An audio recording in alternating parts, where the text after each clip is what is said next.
എല്ലാവർക്കും നമസ്കാരം. ഞാൻ കാസർഗോഡ് ജില്ലയിലെ പരപ്പ ബ്ലോക്ക് പഞ്ചായത്തിന്റെ പ്രസിഡന്റാണ്. ഞാനിപ്പോൾ നിൽക്കുന്നത് കോടമ്പള്ളൂർ ഗ്രാമപഞ്ചായത്തിന്റെ പാറപ്പള്ളി എന്ന് പറയുന്ന സ്ഥലത്താണ്. ഞങ്ങളുടെ പരപ്പ ബ്ലോക്ക് പഞ്ചായത്തിന്റെ ഒരു ചിൽഡ്രൻസ് പാർക്ക് നിർമ്മിക്കുന്നുണ്ട്.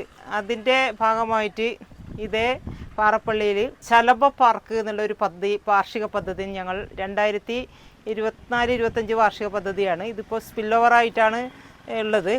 പിന്നെ അതിൻ്റെ പ്രവർത്തനമാണ് ഇപ്പോൾ നടന്നുകൊണ്ടിരിക്കുന്നത്. ശലഭ പാർക്കിൻ്റെ പ്രവർത്തനോദ്ഘാടനമാണ് നമ്മളിപ്പോൾ നടത്തിയത്. അപ്പോൾ ഈ 2024-25 വാർഷിക പദ്ധതി ഉൾപ്പെടുത്തിക്കൊണ്ട് 5 സ്ഥലത്താണ് ശലഭ പാർക്ക് നിർമ്മിക്കുന്നതിന് വേണ്ടി തീരുമാനിച്ചത്. അതിൻ്റെ ഭാഗമായിട്ട് അതിൻ്റെ ഔപചാരികമായ ഉദ്ഘാടനമാണ് ഇവിടെ പാറപ്പള്ളിയിൽ നടത്തിയത്. പാറപ്പള്ളി എന്ന് പറയുന്നത് നമ്മുടെ വാർഷിക പദ്ധതിയിൽ ഉൾപ്പെടുത്തിക്കൊണ്ട് പിന്നെ എന്താ പറയുക, നമ്മുടെ ചിൽഡ്രൻസ് പാർക്ക്, അതിൻ്റെ ബാക്കി കാര്യങ്ങളെല്ലാം ഇവിടെ ചെയ്യാനുണ്ട്. കുട്ടികളുടെ പാർക്ക് എന്ന രീതിയിൽ കുട്ടികളുടെ കളി ഉപകരണങ്ങളെല്ലാം ചെയ്യാൻ ബാക്കിയുണ്ട്. അതിപ്പോൾ ഈ മാസം തന്നെ അതിൻ്റെ പ്രവർത്തനം പൂർത്തീകരിക്കാൻ വേണ്ടി നമുക്ക് കഴിയുമെന്നുള്ളൊരു വിശ്വാസമുണ്ട്. തീർച്ചയായിട്ടും പരപ്പ ബ്ലോക്ക് പഞ്ചായത്ത് എന്ന് പറയുന്നത് ആസ്പിറേഷണൽ ബ്ലോക്ക് പഞ്ചായത്താണ്. അതിൻ്റെ ഭാഗമായിട്ട് തന്നെ ഇന്ത്യയിലെ 1ാമത്തെ ബ്ലോക്ക് പഞ്ചായത്തായിട്ട് മാറിയ ഒരു ബ്ലോക്ക് പഞ്ചായത്തും കൂടിയാണ്.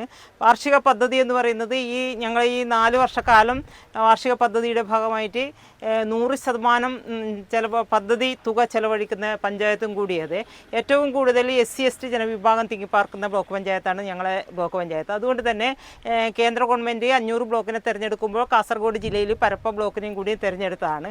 അതിൻ്റെ ഭാഗമായിട്ട് ഞങ്ങൾ നീതി ആയോഗ് പറയുന്ന എല്ലാ കാര്യങ്ങളും ചെയ്തതിൻ്റെ അടിസ്ഥാനത്തിലാണ് ഞങ്ങൾക്ക് 3,70,00,000 രൂപ കേന്ദ്ര ഗവൺമെൻറ്റിൻ്റെ പുരസ്കാരമായിട്ട് നമുക്ക് ലഭിച്ചിട്ടുണ്ട്. എല്ലാ മേഖലയും, വിദ്യാഭ്യാസ മേഖല, ആരോഗ്യ മേഖല, കൃഷി, അതുപോലെ തന്നെ സാമൂഹ്യക്ഷേമ മേഖല, SC/ST മേഖല, ആ മേഖലയിൽ ഉൾപ്പെടുത്തിയിട്ടാണ് ഞങ്ങൾ പദ്ധതി നിർവഹണം നടത്തിയത്. അതിൻ്റെ അടിസ്ഥാനത്തിലാണ് ഞങ്ങൾ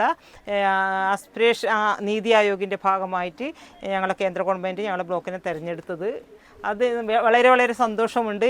ഈ 3,70,00,000 രൂപ ഇവിടുത്തെ ജനങ്ങൾക്കാണ് അതിൻ്റെ ഗുണം ലഭിക്കുന്നത്.